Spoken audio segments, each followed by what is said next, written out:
मेरे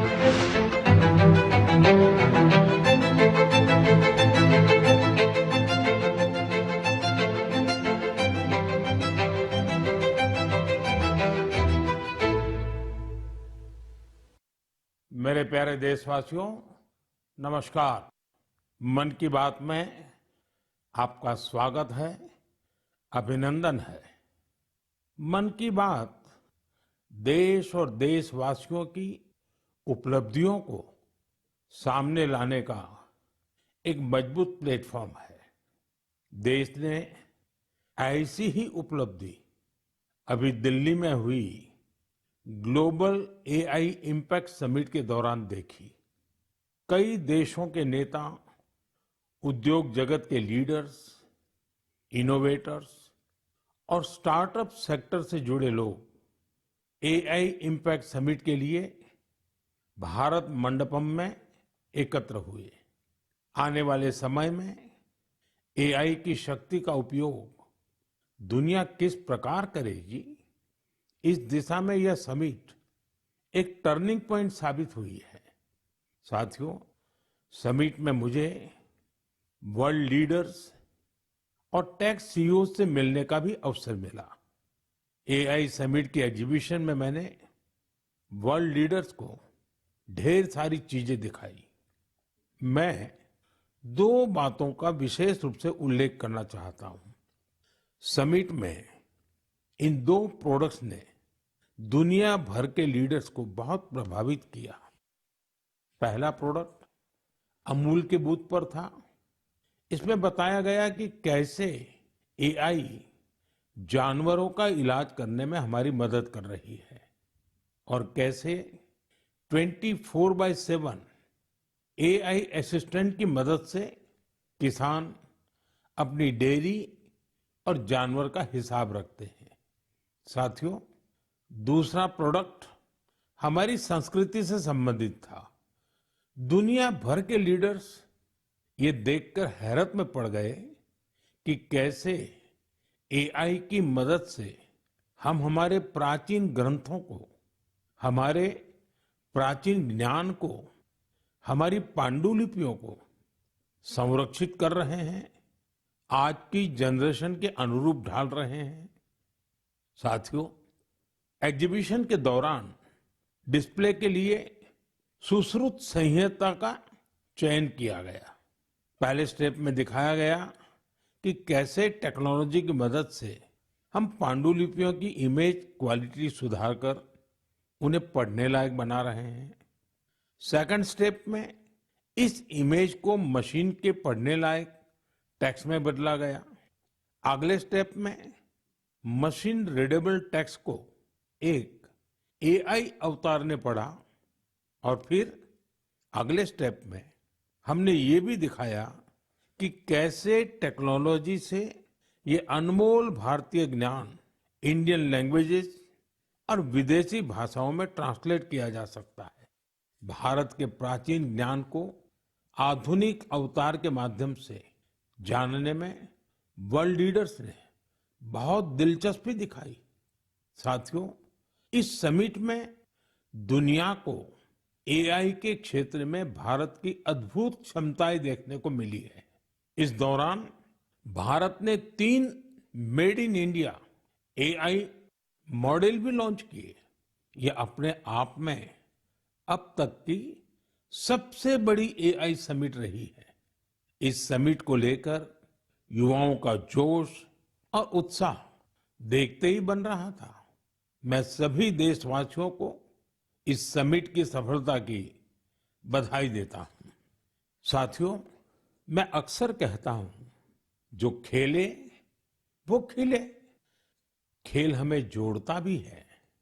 आजकल आप T20 वर्ल्ड कप के मैच देख रहे होंगे और मुझे पक्का विश्वास है कि मैच देखते हुए कई बार आंखें किसी खास खिलाड़ी पर टिक जाती होंगी। जर्सी किसी और देश की होती है, लेकिन नाम सुनकर लगता है कि अरे, ये तो अपने देश का है। तब दिल के किसी कोने में एक हल्की सी खुशी आती है, क्योंकि वो खिलाड़ी भारतीय मूल का होता है और वो उस देश के लिए खेल रहा होता है जहां उसका परिवार बस गया है। वे अपने अपने देशों की जर्सी पहनकर मैदान में उतरते हैं, पूरे मन से उस देश का प्रतिनिधित्व करते हैं। कनाडा की टीम में सबसे ज्यादा भारतीय मूल के खिलाड़ी हैं। टीम के कप्तान दिलप्रीत बाजवा का जन्म पंजाब के गुरदासपुर में हुआ था। नवनीत धालीवाल चंडीगढ़ के हैं। इस लिस्ट में हर्ष ठाकर, श्रेयस मोवा जैसे कई नाम हैं जो कनाडा के साथ साथ भारत का भी गौरव बढ़ा रहे हैं। अमेरिका की टीम में कई चेहरे भारत के घरेलू क्रिकेट से निकले हुए हैं। अमेरिकी टीम के कप्तान मोनांग पटेल गुजरात की अंडर 16 और अंडर 18 टीम के लिए भी खेल चुके हैं। मुंबई के सौरभ, हरमीत सिंह, दिल्ली के मिलिंद कुमार, ये सब अमेरिकी टीम के शान है। ओमान की टीम में आज कई चेहरे हैं जो पहले भारत के अलग अलग राज्यों में खेल चुके हैं। जतिंदर सिंह, विनायक शुक्ला, करण, जय, आशीष जैसे खिलाड़ी ओमान क्रिकेट की मजबूत कड़ी है। न्यूजीलैंड, यूएई और इटली की टीमों में भी भारतीय मूल के खिलाड़ी अपनी जगह बना रहे हैं। ऐसे कितने ही भारतीय मूल के खिलाड़ी हैं जो अपने देश का गौरव बढ़ा रहे हैं, वहां के युवाओं के लिए प्रेरणा बन रहे हैं। भारतीयता की यही तो विशेषता है। भारतीय जहां भी जाते हैं अपनी मातृभूमि की जड़ों से जुड़े रहते हैं और अपनी कर्मभूमि यानी जिस देश में रहते हैं उसके विकास में भी सहयोग करते हैं। मेरे प्यारे देशवासियों, किसी भी माता पिता के लिए अपने बच्चे को खोने से बड़ा दुख कुछ और हो ही नहीं सकता। छोटे से बच्चे को खोने का दुख तो और भी गहरा होता है। कुछ ही दिन पहले हमने केरला की एक नन्ही मासूम आलिन शेरिन अब्राहम को खो दिया है। महज 10 महीनों में वो इस दुनिया से चली गई।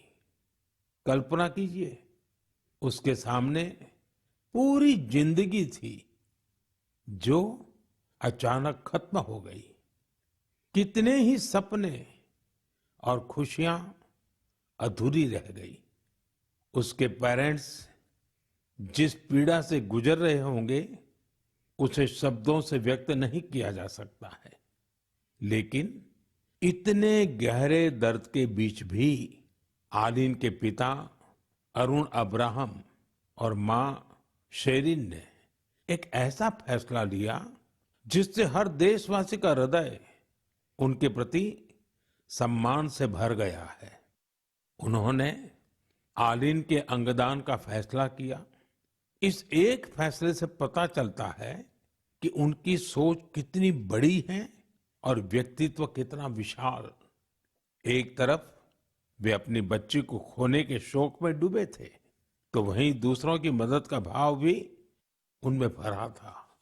वे चाहते थे कि किसी भी परिवार को ऐसा दिन देखना न पड़े।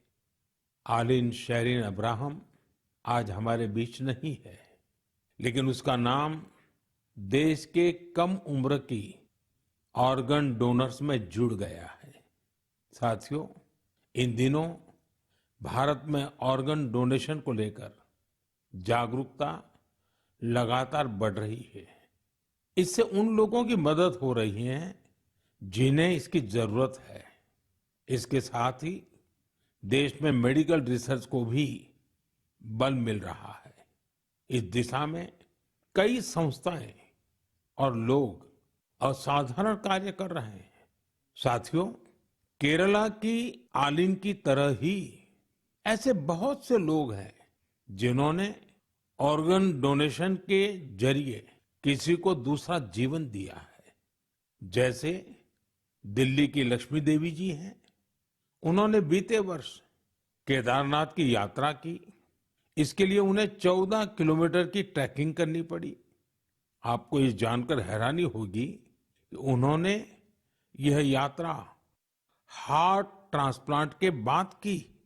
उनका हार्ट केवल 15% ही काम कर रहा था।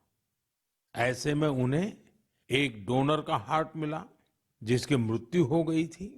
इसके बाद तो उनका जीवन ही बदल गया। पश्चिम बंगाल के गौरांग बनर्जी 2 बार नाथुला गए हैं।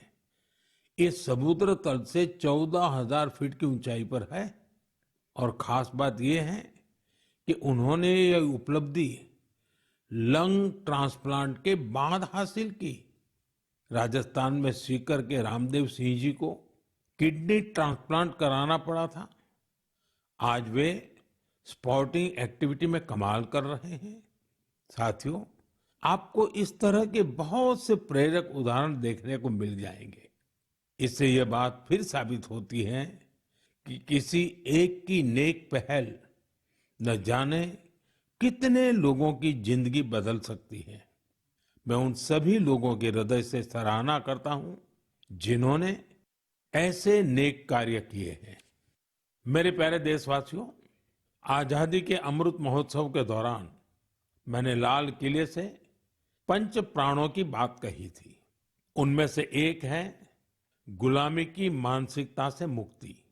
आज देश गुलामी के प्रतीकों को पीछे छोड़कर भारत की संस्कृति से जुड़ी चीजों को महत्व देने लगा है। इस दिशा में हमारे राष्ट्रपति भवन ने भी एक महत्वपूर्ण कदम उठाया है। कल यानी 23 फरवरी को राष्ट्रपति भवन में राजाजी उत्सव मनाया जाएगा। इस अवसर पर राष्ट्रपति भवन के केंद्रीय प्रांगण में सी राजगोपालाचारी जी की प्रतिमा का अनावरण किया जाएगा। वे स्वतंत्र भारत के पहले भारतीय गवर्नर जनरल थे। वे उन लोगों में थे जिन्होंने सत्ता को पद की तरह नहीं, सेवा की तरह देखा। सार्वजनिक जीवन में उनका आचरण, आत्मसंयम और स्वतंत्र चिंतन आज भी हमें प्रेरित करता है। दुर्भाग्य से आजादी के बाद भी राष्ट्रपति भवन में ब्रिटिश प्रशासकों की मूर्तियां तो लगी रहने दी गई, लेकिन देश के महान सपूतों को जगह नहीं दी गई। ब्रिटिश आर्किटेक्ट एडविन लुटियंस की प्रतिमा भी राष्ट्रपति भवन में लगी हुई थी। अब इस प्रतिमा के स्थान पर राजा जी की प्रतिमा लगाई जाएगी। राजा जी उत्सव के दौरान राजगोपालाचारी जी पर आधारित प्रदर्शनी भी लगेगी। ये प्रदर्शनी 24 फरवरी से 1 मार्च तक चलेगी। मौका निकालकर आप भी इसे देखने जरूर जाइएगा। मेरे प्यारे देशवासियों, मन की बात में मैंने आपसे डिजिटल अरेस्ट पर विस्तार से बात की है। इसके बाद देश में डिजिटल अरेस्ट और डिजिटल फ्रॉड को लेकर हमारे समाज में काफी जागरूकता आई। लेकिन अभी भी हमारे आसपास ऐसी घटनाएं हो रही हैं जो अक्षम्य है। निर्दोष लोगों को डिजिटल अरेस्ट और फाइनेंशियल फ्रॉड का निशाना बनाया जा रहा है। कई बार पता चलता है कि किसी सीनियर सिटीजन की जीवन भर की कमाई ठग ली गई। कभी किसी उन पैसों की ठगी हो जाती है जो उसने बच्चों की फीस जमा करने के लिए बचाए थे। कारोबारियों से धोखाधड़ी की खबरें भी हमें देखने को मिलती हैं। कोई फोन करता है और कहता है, मैं एक बड़ा अधिकारी हूं, आपको कुछ डिटेल्स शेयर करनी होगी। इसके बाद भोले भाले लोग ऐसा ही कर बैठते हैं। इसलिए आपका सतर्क रहना, जागरूक रहना बेहद जरूरी है। साथियों, आप सभी केवाईसी नो योर कस्टमर यानी अपने ग्राहक को जाने, इस प्रोसेस को तो जानते ही होंगे। कभी कभी जब आपको आपसे बैंक से केवाईसी अपडेट या री केवाईसी करवाने के मैसेज आते हैं तो मन में सवाल उठता है, मैंने तो पहले ही केवाईसी करवा रखी है, तो ये फिर क्यों? मेरा आपसे आग्रह है, झुंझलाइए नहीं। ये आपके पैसे की सुरक्षा के लिए ही है। हम सभी जानते हैं कि आजकल पेंशन, सब्सिडी, बीमा, यूपीआई सब कुछ बैंक खाते से जुड़ा है। इसी वजह से बैंक समय समय पर री केवाईसी करते हैं ताकि आपका बैंक अकाउंट सुरक्षित रहे। हाँ, इसमें भी आपको एक बात याद रखनी है, जो अपराधी हैं वो फर्जी कॉल करते हैं, एसएमएस और लिंक भेजते हैं, इसलिए हमें सतर्क रहना है और ऐसे धोखेबाजों के झांसे में नहीं आना है। केवाईसी या री केवाईसी केवल अपने बैंक की शाखा या आधिकारिक ऐप और ऑथराइज्ड मीडियम से ही कराएं। ओटीपी, आधार नंबर या बैंक खाते संबंधी जानकारी किसी को भी न दें। और सबसे अहम बात, अपने पासवर्ड को समय समय पर जरूर बदलते रहें। जैसे हर मौसम के साथ खान पान बदल जाता है, पहनावा भी बदल जाता है, वैसे ही नियम बना लीजिए कि हर कुछ दिन में आपको अपना पासवर्ड भी बदल लेना है।